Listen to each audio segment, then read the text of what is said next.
Hi, I'm Ruth Messinger. I'm a longtime social justice activist in, with, and of the Jewish community. And I'm here today to interview Michael Strassfeld about his newest book. Michael is a friend. He was my pulpit rabbi for more than 10 years until he stepped down to do some more writing. But I'm interviewing him because I think that this new book, which is called Judaism Disrupted, subtitled A Spiritual Manifesto for the 21st Century, is a powerful book that has a lot to say to people in, of, and around the Jewish community, to the Jewish leaders that I know who are looking to think about framing Judaism in the 21st century. So I thought the best thing to do was just to interview Michael. So we will talk, as most book talks do, a little bit about your background, how you came to write the book, but I would really like it if you would start by sharing how you see, what you see as the fundamental themes of the book. Thanks, and thanks for doing this, Ruth. After I finished writing the book, I had this experience that helped clarify for me why I did this book and why I think it's important. My wife and I were invited to a panel of artists in Soho here in New York. And the panel was about Judaism and their art. And they were all Jewish artists. And their art reflected that partially, they weren't just Jewish artists, as it were. And the panel introduced themselves and talked about their art. And one of them said, well, that's about my art, and I guess you could call me a mediocre Jew. And then the gallery owner piped in and said, who was Jewish, like everybody else on the panel, and said, well, I'm a bad Jew. And in the course of the conversation, trying to understand what that meant, it became clear that they were people who were Jews, and who identified with Judaism, and it affected their art.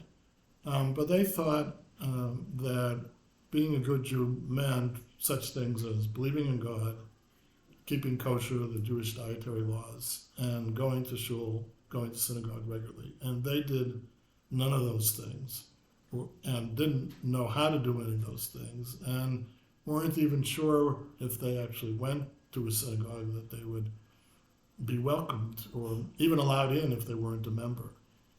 And it clarified for me that there is what I think a great category mistake, which is thinking that Judaism is about being a good Jew. And rather, I think that Judaism is about taking the most precious gift that each of us have been given, which is our lives. And through the wisdom and teachings and practices of Judaism, to strive to live lives of meaning and purpose.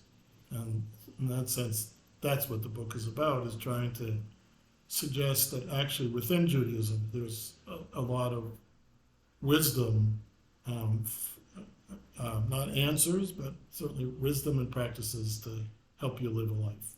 And you talk early on in the book and then through the book about the theme of freedom, which may seem like a logical thing in people's lives, but it's not a logical thing connected with Judaism or in fact with any organized religion. So I wonder how you come to that and why you emphasize it. One of the remarkable moments when I was doing research for the book, I came across this text by the Sfat Emet, who's a Hasidic master of 19th century. He's actually a late Hasidic master, as it were, who says that Torah is only about one thing. And then the surprising answer, which is freedom. And again, that's, as you said, it's not what would be on the top of probably anybody's list. And he goes on to say that the Torah and the traditional 613 commandments, which he describes as advice, as counsel, how to live a life of freedom. And I think what he means by that is not to be able to do anything you want, but that what stops us from being the person that we can be are things that get in the way. It's anxiety. It's being worried about doing something that you that you've never done before. Or it could be things like, I'm jealous of all the things that these other people have that I don't get, and I just get sunk in that jealousy or depression, and all those things get in the way of trying to be the person that I think everybody wants to be. A person who's carrying compassionate, doesn't get angry too easily, et cetera, et cetera. And to see that the practices of Judaism are about helping us to come to that place, I think is both remarkable and something that we should all want to engage in. So it's freedom from some of the constraints that we assume to be connected with our lives or with our Judaism. We have to do this, we have to do that. Right, it's both, right. Like, we have to, or like religion, but it's also, I think, that's all the things that, each of us have qualities that are good and strengths, and then we have the opposite qualities that get in the way. And in that sense, then Judaism is really an awareness practice to make us pay attention, to notice that, wait, why did I just say no to that person who asked me for a favor? I could have said yes. What's going on here? I would rather be that person.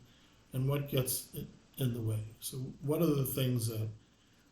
So that's in sense. It's not slavery in the physical sense, but it is the things that keep me back, keep me afraid, keep me stuck in the past, or just plain stuck.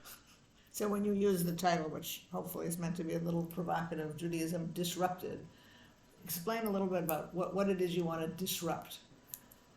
Yeah, I think a big problem, like in those artists in the panel, is this sense of what Judaism is and isn't. And I think a lot of people, even people who are involved in Jewish life somewhat, find that a lot of the rituals, basically we're doing them because, we're supposed to, we've always done them. There's nothing bad about the particular ritual, but it doesn't really have much meaning. And I'm suggesting that Judaism, facing the challenges of being in a disruptive time, but facing the challenges that all religions are facing in modernity, where across the board religion is in decline, needs to really change how we think about Judaism, and in some ways, I think in part recapture some of the original meaning that got lost, so that the rituals are to bring your attention, awareness. The simplest kind of examples are the holiday cycles. Right. So, so this holiday people like, that holiday people don't like, or they don't even know it. But all the holidays are asking us to pay attention to really important themes in life. So, the high holidays, of course, we should be saying I'm sorry if I hurt your feelings, but it's hard to pay attention to that. It's hard to focus on that, and it's also hard to do. So maybe I'll do it tomorrow. So along comes the high holidays, where we're supposed to focus on these themes of compassion, right, on forgiveness, on self-compassion. Passover is about freedom, and it's also, I would say, also another theme which people are aware of but don't, I think, make the connection is it says, okay, the food that you get to eat 51 weeks a year is completely forbidden on Passover. No bread. So it's strange because it's not like there's something intrinsically bad about bread, because you can eat. So I think what it's really doing is saying, take something as basic as the food you eat and pay attention to it, because mostly you don't.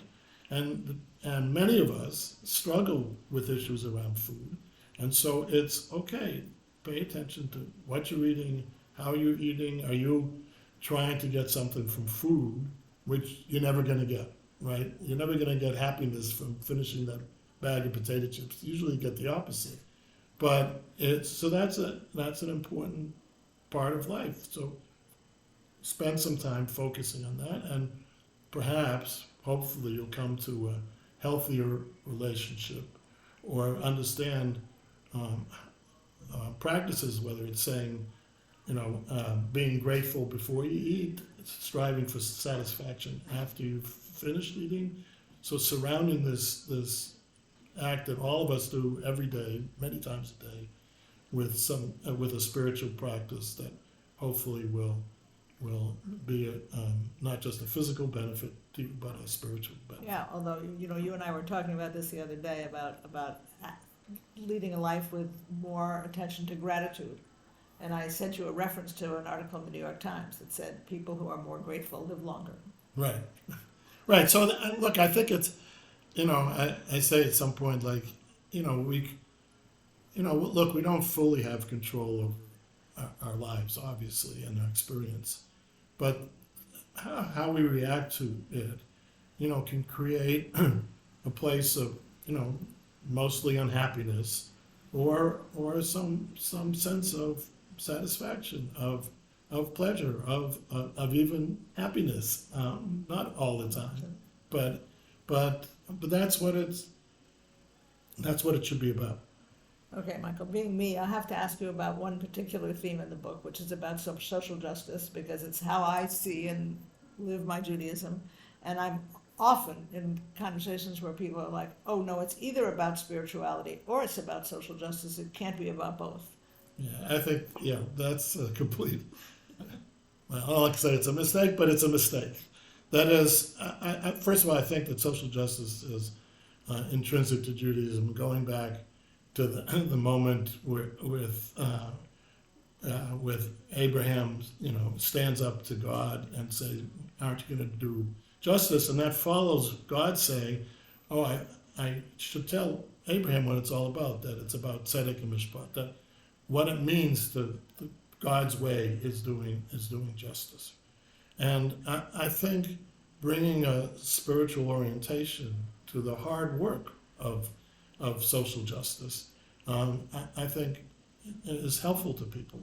That is, both not to lose sight that the people that we're in disagreement with are also equally created in the image of God, and perhaps striving to hear what they're saying and why they've come to the position they have, and what's driving, again, people. I think we see this very much today in America. People are very anxious and feeling the world is unsettled, the world is disrupted. And that doesn't lead to open-heartedness. That leads to, clenching and protectiveness, and even clenching fists because you feel under attack and you respond in kind.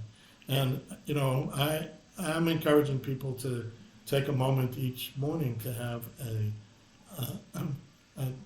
spiritual intention you want to carry with the day. And I think for people for whom social justice is so important is to say the most repeated commandment in the Torah, in the Bible, is that how you should treat the strangers because you were a stranger in the land of Egypt.